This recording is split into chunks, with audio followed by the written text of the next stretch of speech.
Hey BookTube, it's Peg at the History Shelf. I am glad to be here with you tonight to announce my Nonfiction November TBR list. Yes, so let's just start right in.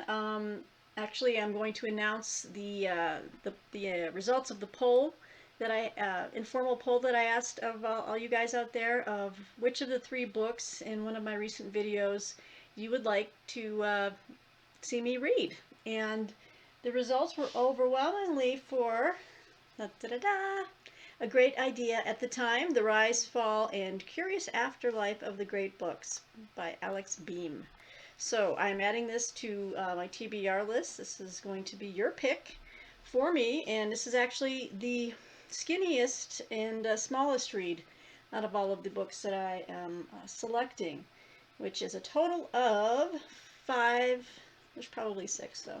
Um, anyway, so yay! Thank you for helping me to choose this. This will be a book I commit to finishing by the end of the month, and I'll give you guys a little wrap up and tell you the neat highlights and just what I learned from it. So, Great Idea at the Time is my first book for Nonfiction November.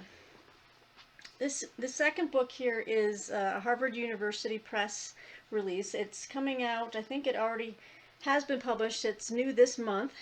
This is Orlando Patterson, The Confounding Island, Jamaica and the Post-Colonial Predicament.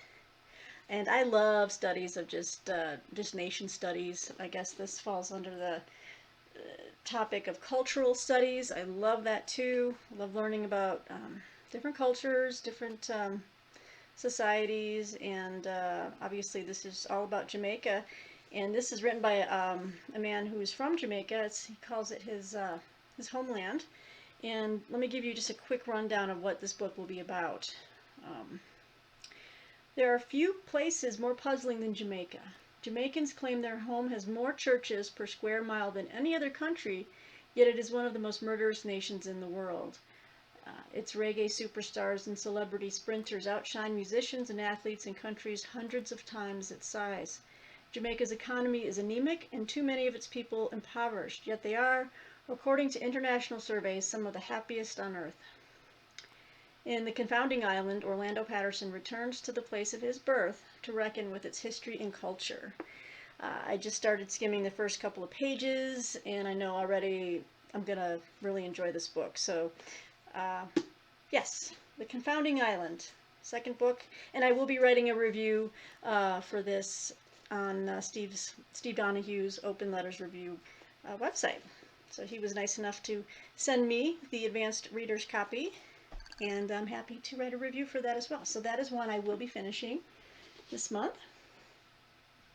Okay, this next book I'm really excited for because I have a couple of other of this gentleman's books. This is Roger Crowley, brand new book, The Accursed Tower. I'm sure you've seen it on some other channels. The Fall of Acre and the End of the Crusades. So I am a Crusades reader. I know Jason Harrigan is really big on that. So Jason, I don't know if you're planning on getting this book, but I will be reading it this month. Roger Crowley has written some other books that are just fantastic. One is called 1453, and City of Fortune, How Venice Ruled the Seas. I'm kind of looking at my little cheat sheet here. Oh, and the one book that I do have on my shelves, I can't find it right now. Conquerors, How Portugal Forged the First Global Empire. So Roger Crowley is very well known in this field, and yeah, I'm really excited to read this book. This is from Basic Books. So yes, that's next on my list. Let me find where I was at. There we go. Cursed Tower.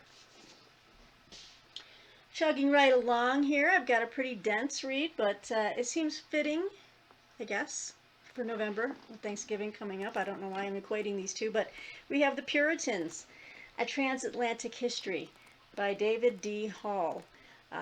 This, I think, was just published, or it's coming out November 15th. I've committed to writing a review for Open Letters Review on this book as well, and I really need to get going because it is pretty dense. We're going to look at probably a little over 350 pages, but I'm really intrigued. And I know Steve talked about this book in one of his recent mail haul videos. I think he got a finished copy of it, and just talking about the impact of the Puritans on American society and culture, and how we're still feeling the effects to this day. So I'm really intrigued to connect those dots and read all about it myself. I just love to keep learning. So we have that. Now this next book will not be on sale until December 5th. But I'm very excited to read this from St. Martin's Press. Labyrinth of Ice, The Triumphant and Tragic Greely Polar Expedition by Buddy Levy.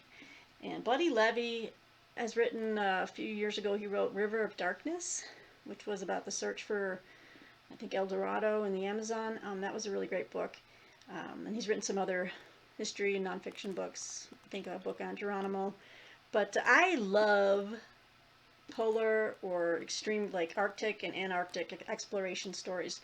Just love it. I have Captain Scott's, Robert Falcon Scott's, I think, journals, or Cherry Asper Garrard, I think was his name. He was the guy who wrote The Worst Journey Ever, or something like that. I have all those in Folio Society editions. I'm just fascinated by the people who went so far to the extreme in those conditions, which are just nightmarish. Anyway, so this is one I've not read about. This is the Greely Polar Expedition. It says here, let me just try to give you a quick rundown. In this book, Levy chronicles one of the most harrowing adventures in polar exploration history, when Lieutenant A.W. Greely and his crew of 24 scientists and explorers set out for the last unmarked region of the globe, farthest north. After a 10-month journey facing vicious wolves, sub-zero temperatures, and months of total darkness, Greely and his men broke the 300-year-old record and returned to camp to eagerly await the resupply ship. Only it never came. And wow, I'm not going to give away anything else, but it sounds like bad things follow. So this is going to be a riveting read. This comes out December 3rd. So I plan on reading this more towards the end of November, and I will more than likely have, I will have a review up on my History Shelf blog after I'm done reading this. So I'm very excited. So I guess this is what we're looking at. Of course, I will be reading some type of fiction. I haven't decided yet, so that's usually my bedtime reading when I need to unwind and turn my brain off and not take notes. So I'll probably mention that in another video. Anyway, so let's show my November TBR. We have Labyrinth of Ice by Buddy Levy. All right, we're doing the Steve Pyramid here. We have The Puritans by David D. Hall. That should be an interesting read, and especially around Thanksgiving time, which I guess seems appropriate. Then we have The Accursed Tower by Roger Crowley. Nice little story about the Crusades, the fall of Acre, which is always a very interesting part of the Crusades and what happened there. And this little nugget here, Orlando Patterson's The Confounding Island, all about Jamaica and its paradoxes. Let's see, and then we have the nonfiction November poll winner, A Great Idea at the Time, The Rise, Fall, and Curious Afterlife of the Great Books by Alex Beam. All right, so these are my 5 pretty hefty reads for the month for Nonfiction November. Like I said, I will read fiction just because I can't read all nonfiction. Gotta have something going on, but this is a nonfiction video, so that's why I did not bring anything on that. Anyway, okay guys, so let me know if you read, or not read, but if you are interested in any of these titles, what you think. Tell me what you're going to be reading. Any insights you have into anything I've talked about here would be great. In the meantime, you guys have a great night. Stay warm out there. If it's cold where you are, it's about 10 degrees here in sunny Colorado. Okay, I guess I'll talk to you guys later. Have a good night.